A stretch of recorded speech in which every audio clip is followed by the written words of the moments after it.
Hello welcome to my channel.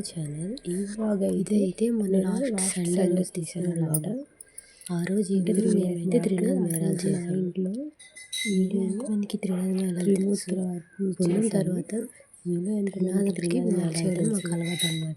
So ఆ రోజు ఇలా ఈవినింగ్ స్టార్ట్ చేసాము. ఆదివారం అయితే పూజ సామాన్లు కడిగేసి చేసే అలవాటు ఉంది. వీటి కూడా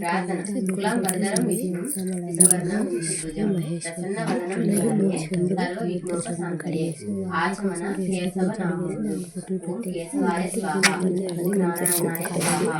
బికాజ్ అది ఆల్రెడీ బుక్లో ఉండే కదా కనుక మా ఆంధ్ర సైడ్ పూజ చేయడం ఓం త్రివిక్రమాయ నమః ఓం వామనాయ నమః ఓం శ్రీధరాయ నమః ఓం ఋషికేశాయ నమః ఓం పద్మనాభాయ నమః ఓం దామోదరాయ నమః ఓం సంకర్షణాయ నమః చూసేయండి. ఓం వాసుదేవాయ నమః ఓం ప్రద్యుమ్నాయ నమః ఓం అనిరుద్ధాయ నమః ఓం పురుషోత్తమాయ నమః ఓం అలోక్షజాయ నమః ఓం నారసింహాయ నమః ఓం అచ్యుతాయ నమః ఓం జనార్దనాయ నమః ఓం ఉపేంద్రాయ నమః ఓం హరయే నమః ఓం శ్రీకృష్ణ పరబ్రహ్మే నమః. త్రినాదాష్టోత్తర శతనామావళి. ఓం భూతమ్నాయ నమః ఓం అవ్యవ్యాయ నమః ఓం పురుషాయ నమః ఓం పరమాత్మనే నమః ఓం బలాయ నమః ఓం భూతకృతే నమః ఓం సర్వాయ నమః ఓం ముకుందాయ నమః ఓం అమేయాత్మనే నమః ఓం శుభప్రదాయ నమః ఓం కృతయే నమః ఓం పాపనాశాయ నమః ఓం తేజసే నమః ఓం గణపతయే నమః ఓం యోగాయ నమః ఓం దీర్ఘాయ నమః ఓం సుదీర్ఘాయ నమః ఓం అవిజ్ఞాయ నమః ఓం ప్రాణదాయ నమః ఓం మధునే నమః ఓం పునఃశ్వాసవే నమః ఓం మాధవాయ నమః ఓం మహాదేవాయ నమః ఓం సిద్ధయే నమః ఓం శ్రీఫలాయ నమః ఓం నవనాయకాయ నమః ఓం హంసాయ నమః ఓం బలియే నమః ఓం బలాయ నమః ఓం ఆనందదాయ నమః ఓం గురవే నమః ఓం ఆగమాయ నమః ఓం అనలాయ నమః ఓం బుద్ధయే నమః ఓం పద్మనాభాయ నమః ఓం సుఫలాయ నమః ఓం జ్ఞానదాయ నమః ఓం జ్ఞానినే నమః ఓం శశిబిందువే నమః ఓం పవనాయ నమః ఓం ఖగాయ నమః ఓం సర్వవ్యాపినే నమః ఓం రామాయ నమః ఓం నిధయే నమః ఓం సూర్యాయ నమః ఓం ధ్వనినే నమః ఓం అనానిధాయ నమః ఓం పవిత్రాయ నమః ఓం అనిమ్నే నమః ఓం పవిత్రాయ నమః ఓం విక్రమాయ నమః ఓం కాంతాయ నమః ఓం మహేశాయ నమః ఓం దేవాయ నమః ఓం అనంతాయ నమః ఓం తారాయ నమః ఓం హంసాయ నమః ఓం వీరాయ నమః ఓం ఆదిదేవాయ నమః ఓం సులభాయ నమః ఓం తారకాయ నమః ఓం భాగ్యదాయ నమః ఓం ఆధారాయ నమః ఓం శూరాయ నమః ఓం సౌజాయ నమః ఓం అనిలాయ నమః ఓం శంభవే నమః ఓం సుకృతియే నమః ఓం తపసే నమః ఓం భీమాయ నమః ఓం గదాయ నమః ఓం కపిలాయ నమః ఓం లోహితాయ నమః ఓం సమాయ నమః ఓం అజాయ నమః ఓం వసవే నమః ఓం విషవాయ నమః ఓం మాయారూపాయ నమః ఓం కవయే నమః ఓం వేదాంగాయ నమః ఓం వామనాయ నమః ఓం విశ్వతేజసే నమః ఓం వేద్యాయ నమః ఓం సంహారాయ నమః ఓం ధమనాయ నమః ఓం దుష్టధ్వంసకాయ నమః ఓం బంధకాయ నమః ఓం మూలాధారాయ నమః ఓం అజాయ నమః ఓం అజితాయ నమః ఓం ఈశానాయ నమః ఓం బలవతే నమః ఓం మహాదేవాయ నమః ఓం సుఖదాయ నమః ఓం పరాత్పరాయ నమః ఓం క్రూరనాశినే నమః ఓం భోగాయ నమః ఓం సందాయకాయ నమః ఓం పరాక్రమాయ నమః ఓం సతీసాయ నమః ఓం సత్ఫలాయ నమః ఓం దేవదేవాయ నమః ఓం వాసుదేవాయ నమః ఓం బ్రాహ్మణే నమః ఓం విష్ణువే నమః ఓం మహేశ్వరాయ నమః ఓం త్రిమూర్తి స్వరూప శ్రీ త్రినాథ దేవతాయ నమః. త్రినాథ వ్రత కథ ప్రారంభం. మధుసూదనుని కథ. భక్తులారా, నిర్మలమైన మనస్సుతో వినండి. ఈ త్రినాథుల చరిత్రము మాటి మాటికి విన్నను అమృతం వలె ఉండును. శ్రీపురము అను గ్రామమునందు మధుసూదనుడొకడు ఒక బ్రాహ్మణుడు ఉండేవాడు. మిక్కిలి దరిద్రుడగుటచే భిక్షమెత్తుకుని జీవించేవాడు. ఆ బ్రాహ్మణునకు ఒక కుమారుడు జన్మించెను. తల్లికి పాలు లేనందున పిల్లవాడు ఎలా బ్రతకగలడు? పాలు చాలనందున ఆ బాలుని శరీరము దినదినము కృషించుచున్నది. ఆ బాలుడు చిక్కుపోచున్నందున ఆ బ్రాహ్మణుని భార్య పెనిమిటితో నిట్లు పలికెను. అయ్యా, నేను చెప్పిడి మాట శ్రద్ధగా వినండి. మన పిల్లవానికి పాల నిమిత్తము పాలు గల ఆవునొకటి తీసుకురండి అని చెప్పగా ఆ మాట భర్త ఏమని చెప్పుచున్నాడంటే, కోసి నీకు వెర్రి పట్టినదా? మనము చూడగా గడు పేదవారం పాలు ఇచ్చే ఆవు ఎలాగున దొరుకుతున్నది? ధనరత్నములు మన వద్ద లేవు. నేను లోకములో ఏ విధముగా గణ్యతను పొందుతాను? ఎవరికైతే ధన సంపదలు కలిగియుండునో వారికే లోకమంతా మర్యాదలు చేస్తోంది. అట్టి వారికే లోకమంతా భయపడతారు. మన వంటి బీదవారిని ఎవరు చూస్తారు అని బ్రాహ్మణుడు చెప్పాను. భార్య మికుల దుఃఖించినదై, ఓ బ్రహ్మదేవా, నీవు మా వంటి బీదవారింటిలో ఈ బిడ్డను ఎందుకు పుట్టించినావు? ఏమి తిని ఈ బిడ్డ బ్రతుకుతాడు? ఈ శిశుహత్య నాకు చుట్టుకుంటుంది అని దుఃఖించుచుండగా పిల్లవాని ఘోష చూసి ఏమి తోచక ఆ బ్రాహ్మణుడు చింతాకాంతుడై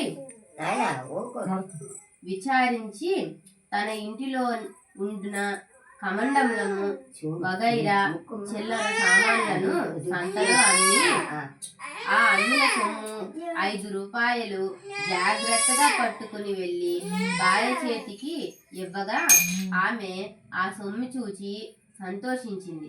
పెనిమిటిని చూచి, అయ్యా, ఈ సొమ్మును తీసుకుని వెళ్ళి పాలిచ్చే ఆవును కొన్ని తీసుకురండి అని చెప్పినది. అట్లు భార్య చెప్పిన మాటల ప్రకారము ఆ బ్రాహ్మణుడు 6 రూపాయలు పట్టుకొని గ్రామము తిరిగను. ఇట్లు తిరుగుచు పెద్ద భాగ్యవంతుడకు సావుకారుండే గ్రామమునకు వెళ్ళాను.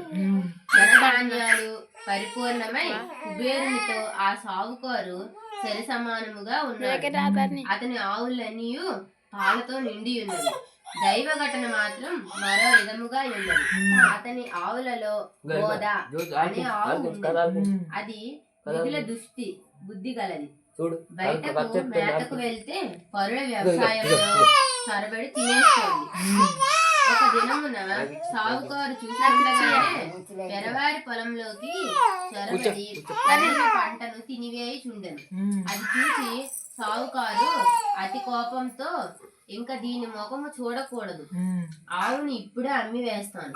50 రూపాయలు ఖరీదు గల ఆవు, అయినప్పటికీ 5 రూపాయలకు ఇస్తాను అని సావుకోరు అనగా, ఆ 5 రూపాయలు నేనే ఇస్తాను, ఆవు దూడ రెండును నాకు ఇప్పించండి అని ఆ బ్రాహ్మణుడు అనగానే, ఓ బ్రాహ్మణుడా, నీకు వెర్రి పట్టినదా అని సావుకారు అనను.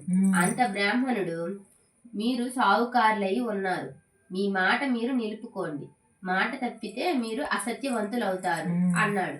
ఆ బ్రాహ్మణుడు అన్న మాటలు సావుకారు విని తన మదిలో విచారించి తెలియక అనివేసినాను, ఈ బ్రాహ్మణుడు ఎక్కడి నుంచి వింటున్నాడో, ఈ ఆవును అతనికి ఇవ్వకపోతే నాకు అసత్యము ప్రాప్తించున్నది కదా అని బ్రాహ్మణుని చూచి చెయ్యి చాచినాడు. వెంటనే సొమ్మును పుచ్చుకుని ఆవును దూడను బ్రాహ్మణునకు సావుకారి ఇచ్చివేయగా, ఆవును దూడను తోలుకొని అచ్చట నుంచి బయలుదేరి తన ఇంటికి వచ్చి వేసినాడు. ఆ ఆవును చూడగానే బ్రాహ్మణ స్త్రీ చంద్రుని చూచిన కలువ వలె సంతోషించబడెను. వెంటనే పాలు పితికి కుమారునికి పోసి ఆనందము పొందెను. ఇట్లు కొన్ని దినములు గడిచిన తరువాత ఆవు ఎట్టుపోయినదో కనిపించలేదు. ప్రొద్దుపోయేడికి వేలైనది. ఆవు రాకపోవడమే చూచి బ్రాహ్మణుడు వెతకబోయినాడు. వీధులలోను సమీపమునున్న వ్యవసాయ భూములలోను చూచెను, ఆవు కనిపించలేదు. తెల్లవారగానే నిద్ర మేల్కొని ఆవును వెతుకుటకై బయలుదేరి కొంత దూరము నడిచి వెళ్లి తోటలో నొక చెట్టును చూచినాడు. అది ఒక గొప్ప మర్రి చెట్టు. పైన 3 మనుష్యులు కూర్చుని ఉన్నారు. వారు వరుసగా బ్రహ్మ, విష్ణు, మహేశ్వరుడు. వారే త్రిమూర్తులు. అటువంటి చెట్టు కింద బ్రాహ్మణుడు కూర్చుని ఆయాసము తీర్చుకొని లేచిపోవచుండగా త్రిమూర్తులు బ్రాహ్మణునితో, ఓ విప్రుడా, నీకు మనస్సుకు ఎందుచేత దుఃఖము కలిగినది? నీవు ఎక్కడికి వెళుచున్నావు? ఆ సంగతి మాతో చెప్పుమనగా బ్రాహ్మణుడు చేతులు జోడించి, అయ్యా, నేను కడు బీదవాడను, భిక్షమెత్తుకుని బ్రతికేవాడిని. నాకు ఒక ఆవు ఉన్నది, అది కనిపించుట లేదు. ఈ దినము శ్రీపురములో సంత అగుచున్నది. ఆ సంతకు వెళ్లి వెతికెదను. ఎవరైనా దొంగలించి తీసుకుపోయినట్టయినా ఆ సంతలోనైనా అమ్ముతారు గదా. శ్రీనాథుల స్వాములారా, ఈ ఉద్దేశంతోనే నేను ఆ ఆవును వెతుక్కుంటూ వెళ్ళుచున్నాను అని తన సంగతి చెప్పాను. అది విని బ్రాహ్మణునకు, త్రిమూర్తులు, వేలగు సంతకు వెళ్ళుచున్నావు కనుక మా నిమిత్తము ఏమన్నా కొని తీసుకుని రావాలనని అడిగి త్రిమూర్తులు ఇట్లనిది, 1 పైసా గంజాయి, 1 పైసా ఆకు చెక్క, 1 పైసా నూనె మాత్రమే తెచ్చి ఇమ్మని చెప్పారు. ఆ మాటలను విని బ్రాహ్మణుడు ఏమని చెప్పుచున్నాడంటే, ఓ త్రిమూర్తులారా, నాకు పైసలు ఎక్కడ దొరికెను? నేను బీదవాడును గదా, భిక్షమెత్తుకుని జీవించుచున్నాను అని అనగా త్రిమూర్తులు ఏమని చెప్పుచున్నారంటే, ఓ బ్రాహ్మణుడా, విను. అదిగో ఆ గోరింటాకు పొద కనిపించుచున్నది గదా, దాని మొదట 3 పైసలున్నవి. ఆ మాటలు విని బ్రాహ్మణుడు వెళ్ళి ఆ గోరింటాకు గడ్డి మొదలు పైకి లాగేసరికి 3 పైసలు దొరికినవి. ఇంకా ఉండునేమోనని ఆ చెట్టునింకను పైకి లాగుచుండను. అది చూచి త్రిమూర్తుల వారు, బ్రాహ్మణుడా, నీకు వెర్రి పట్టినదా? అందులో పైసలు ఇక లేవు. ఎంత దొరికిందో అంతే ఉండును అని అన్నారు.